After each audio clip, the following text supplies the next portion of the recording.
दिन है विजयादशमी का। आज दिन है असत्य पे सत्य की जीत का, अधर्म पर धर्म की जीत का।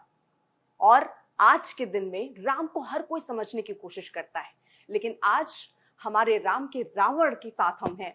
आशुतोष राणा जी हमारे साथ हैं और आज हम रावण की नजर से राम को समझने की कोशिश करेंगे। सबसे पहले एक रावण के किरदार में है आप, क्या अद्भुत अनुभव आप अभिनय कर रहे हैं, क्या अनुभव रहा आपका और राम को आप कैसे डिस्क्राइब करेंगे रावण? देखिए, ये सबसे पहले तो ये हम सबके लिए आनंद का विषय है कि हमारे राम जो हमारा महानाट्य है उसके 312 शोज तकरीबन 18 महीने की अवधि में हमने पूरे कर लिए हैं। और ये एक और परम सुयोग है कि आज विजयदशमी का पर्व है और आज हम दिल्ली के कमानी थिएटर में हमारे राम की प्रस्तुति करने जा रहे हैं।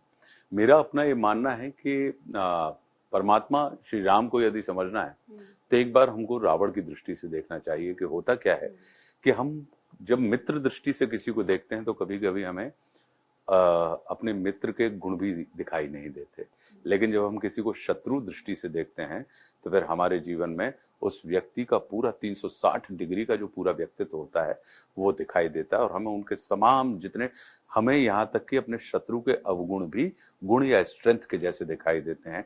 उनके गुण तो दिखाई ही देते हैं पूरे के पूरे। जो अच्छे शत्रु होते हैं वे अपने कभी भी शत्रु को अंडर एस्टिमेट नहीं करते हैं, वे हमेशा उसको एलिवेट करने का प्रयास करते हैं। तो जब रावण की दृष्टि से हम राम को देखते हैं तो हम ये पाते हैं कि राम का जो जीवन है वो साधना पर आधारित है और रावण का जो जीवन है वो साधन पर आधारित है कि साधनों के ऊपर उसने साधनों के माध्यम से सत्ता की प्राप्ति की और राम जो है वो साधना के माध्यम से परम सत्ता की पुकार दे रहे हैं हमको और आपके, हमारे और आपके जीवन में। आप देखेंगे तो रावण का जो जीवन है वो वासनाओं से नियंत्रित हो रहा है और राम का जो जीवन है वो वासनाओं को नियंत्रित कर रहा है। एक जो है, अगर आप देखें तो एक की जो यात्रा है वो साधना से सत्ता और शासन की तरफ है और परमात्मा श्री राम की जो यात्रा है वो साधना से, वो सत्ता से समाज और अनुशासन की तरफ है। तो अगर आप इनको हम अपने जीवन में देखें तो हमारे और आपके सबके जीवन में दशरथ भी होते हैं और दशमुख भी होते हैं। दशरथ अर्थात हमारा ये जो 5 ज्ञानेंद्रियों 5 कर्मेंद्रियों से बना हुआ, हमारा इन 10 इंद्रियों से बना हुआ हमारा जो शरीर है यह दशरथ है जिसके अंदर राम हमेशा मौजूद रहते हैं। राम को अगर हम वेदांत की भाषा में चले जाएं तो रोम रोम में प्रकाशित होने वाली चेतना को राम कहा जाता है। राम अर्थात ज्ञान, लक्ष्मण अर्थात वैराग्य, भरत अर्थात प्रेम और शत्रुघ्न अर्थात साहस। तो ये जो दशरथ है, इस दशरथ के अंदर हमारे पास कौशल्या, इनकी 3 रानियां थी। तो अगर हम देखते हैं तो हम पाते हैं कि जो माता कौशल्या है, कौशल्या का अर्थ होता है कुशलता, जिसके लिए युक्ति आवश्यक है। कैकेयी का अर्थ होता है कर्मठता, जिसके लिए शक्ति आवश्यक है। और सुमित्रा का अर्थ होता है भक्ति, भक्ति आवश्यक है, मतलब मित्रता से भरा हुआ हृदय सबके प्रति, तो उसके लिए भक्ति आवश्यक है। तो यदि जैसे महाराज दशरथ ने अपनी युक्ति अर्थात कौशल्या, अपनी शक्ति अर्थात कैकेयी और अपनी भक्ति अर्थात सुमित्रा के साथ सुंदर संतुलन स्थापित करके रखा था, यदि हम भी अपनी युक्ति, शक्ति और भक्ति के बीच में सुंदर तालमेल स्थापित कर लें तो हमारे जीवन में भी ज्ञान रूपी राम, लक्ष्मण रूपी वैराग्य, भरत रूपी प्रेम और शत्रुघ्न रूपी साहस का उदय हो जाएगा। और फिर हम जैसा कि कहते हैं कि कहाँ हुआ था जन्म, बोले अयोध्या में हुआ था। अयोध्या का अर्थ होता है जहाँ पे युद्ध नहीं होता या जिसे युद्ध में नहीं जीता जाता। तो इस नाते हमारी जो पूरी देह है वो अयोध्या में रूपांतरित हो जाएगी, अर्थात कॉन्फ्लिक्ट, हम द्वंद्व रहित हो जाएंगे।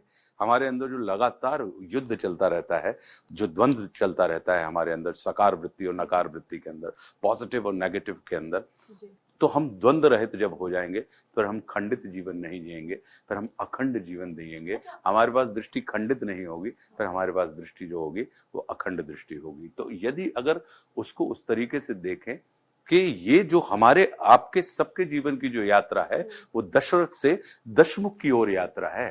तो दशमुख यानी अपनी वासनाओं के ऊपर भी जिसने विजय प्राप्त कर ली, दशमुख के ऊपर विजय प्राप्त कर ली, वही व्यक्ति कहीं ना कहीं नर से नारायण की प्राप्ति कर पाता है। तो ये मैं इसको इस तरीके से देखता हूँ और मेरा अपना ये मानना है कि हमको आज विजयदशमी का पावन पर्व है हमारे सामने, तो हम साधनों को नहीं, अगर हम साधना को महत्व दें तो हम जीवन में क्रंदन या निंदा के विषय नहीं, अभिनंदन और वंदन के विषय हो जाएंगे राम के जैसे।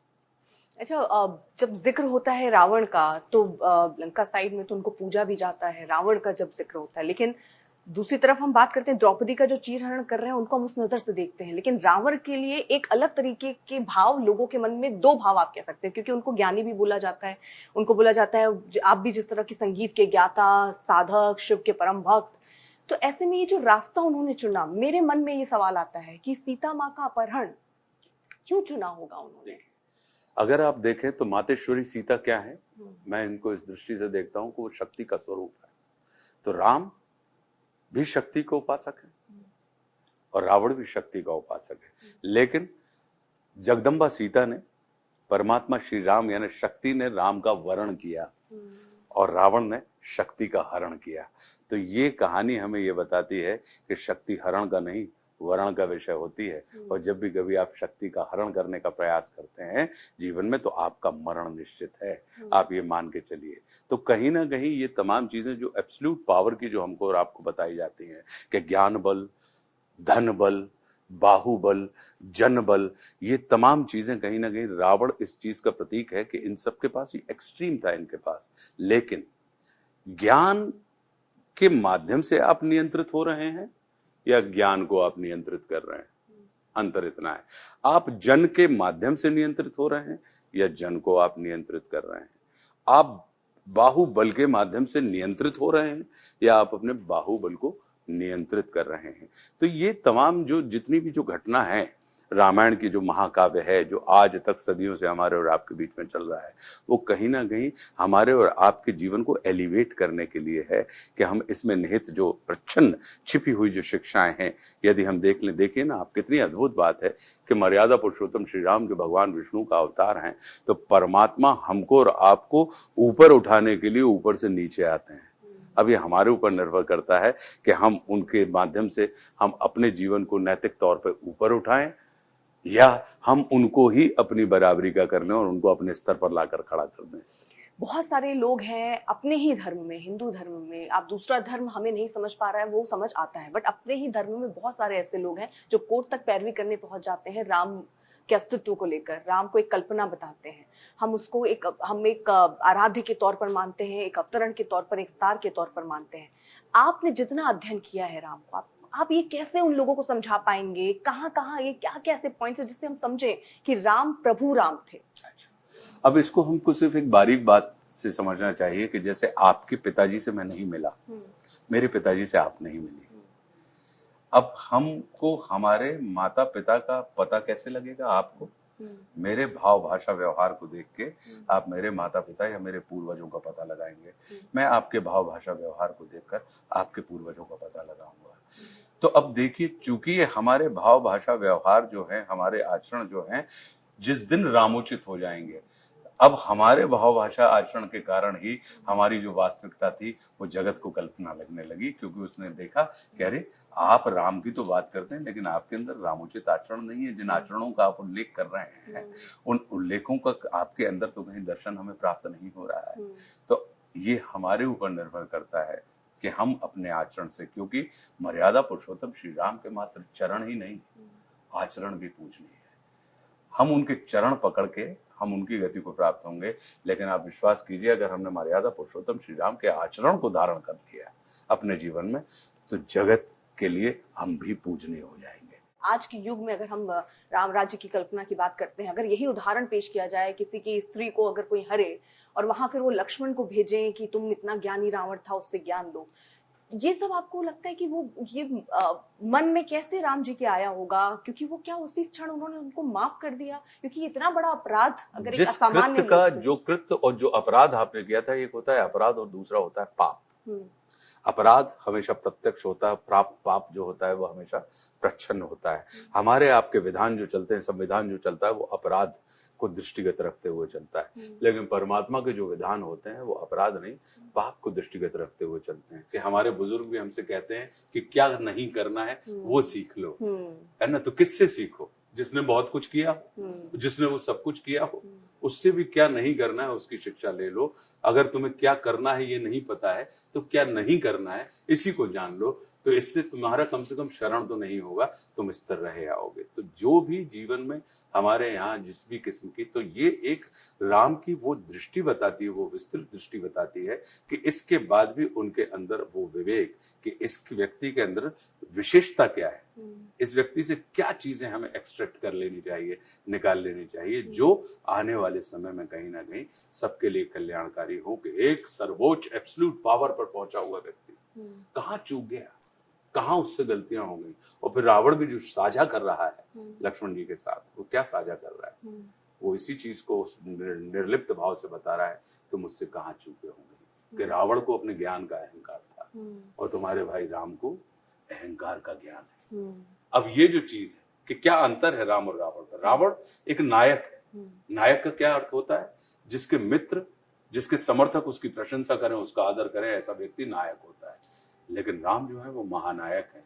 महानायक की क्या विशेषता होती है कि जिसके शत्रु भी उसकी प्रशंसा करें और उसका आदर करें, ऐसी अस्मिता वाले व्यक्ति को महानायक कहते हैं। तो राम को तुम नायक मानने की भूल मत करना, राम को तुम महानायक मानना। तुम्हारा लक्ष्य जीवन का क्या है कि राम के सदैव अनुगामी रहना, राम के मार्ग उनका सदैव अनुसरण करते रहना, और मात्र उनके चरण ही नहीं, उनके आचरण को भी अपने जीवन में उतारने का प्रयास करना। तो क्या बता रहा है वो तमाम चीजें बता रहा है लक्ष्मण जी के साथ, जो उसके जीवन की जो अपने अनुभवजन्य सत्य है कि इस प्रखर शत्रुता के बाद भी राम की जो विशेषता है और राम की जो चेतना है या राम का जो अस्तित्व है या राम की जो विशालता है, रावण की दृष्टि से रावण ने छोटा नहीं किया। उनकी उस विशालता को स्वीकार कर रहा है और वे जान रहा है कि हमारा मार्ग क्या है, कि महादेव के वो भी उपासक है, महादेव का मैं भी उपासक हूँ। मेरे आराध्य भाव में महादेव है, महादेव के अतिरिक्त कोई अन्य व्यक्ति आराध्य भाव में नहीं आ सकता। तो मैं क्या करूं कि मेरे आराध्य जिसको अपना आराध्य मानते हैं, यदि उसकी भी मुझे कृपा प्राप्त करनी है तो कैसे करें। तो आराध्य भाव में तो हम आपको नहीं रख सकते। क्यों? क्योंकि हम स्खलित हो जाएंगे। आराध्य के अंदर खुददारी होती है, वफादारी होती है, एक निष्ठता होती है, उसको वो चार अपने आराध्य नहीं बना सकता। तो क्या कर रहा है, तो अब आपको कैसे प्राप्त करें, तो वो ये जानता है कि जितनी तीव्रता प्रेम के भाव में होती है उतनी ही तीव्रता शत्रुता के भी भाव में होती है। हम या तो अपने प्रेमी की तरफ आकर्षित होते हैं, खिंचते चले जाते हैं, या अपने शत्रु की तरफ हम बड़ी तीव्रता के साथ खिंचते चले जाते हैं। लेकिन शर्त एक है कि जैसी प्रेम में शुद्धता होती है वैसे ही शत्रुता के अंदर भी शुद्धता हो। आपका एक मंचन हो जाए जो आप लास्ट में बोलते हैं, उसके बिना तो पूरा अधूरा रहेगा। नहीं, उसको मैं चाहूंगा कि अभी मैं बोलूंगा, तो हमारे दर्शक कैसे देख पाएंगे? दर्शकों को मैं पंचतंत्र वन के ऊपर मैंने बोल दिया है वैसे कि कभी भी मित्रता करनी हो तो अपने समदर्शी या अपने समतुल्य व्यक्ति के साथ कर सकते हैं, लेकिन शत्रुता सदैव अपने से योग्य व्यक्ति के साथ ठाननी चाहिए। ये रावण का वचन है। क्योंकि व्यक्ति हमारे व्यक्तित्व का आकलन हमारे मित्रों को देखकर नहीं, हमारे शत्रुओं को देखकर करता है। जितना बड़ा और गरिमापूर्ण हमारा शत्रु होता है, उतने ही बड़े और गरिमापूर्ण व्यक्ति की ख्याति को हम प्राप्त होते हैं। जो कुछ संसार में कुछ लोग लड़कर, कुछ लोग जुड़ने के बाद आपस में लड़ते रहते हैं, और कुछ लोग लड़ने के बाद जन्म जन्मांतर के लिए आपस में जुड़ जाते हैं। तो वो जो बात है, ऐसे कई सारे नगेट्स हैं जो कहीं ना कहीं वो अपने अनुभवजन्य ज्ञान से इस हमारे राम को इस दृश्य में आता है। चलिए, आपको बहुत बहुत शुभकामनाएं। आप ऐसे ही ये मंचन करते रहें और इतना खूबसूरत किरदार आप निभा रहे हैं। रावण को ऐसा लगता है हम साक्षात अगर उस वक्त युग में होते, देख रहे होते, तो शायद वो ऐसे ही दिखता और ऐसे ही कुछ मुझे बोलता। और रावण की दृष्टि से हमने राम को आज समझने की कोशिश की है।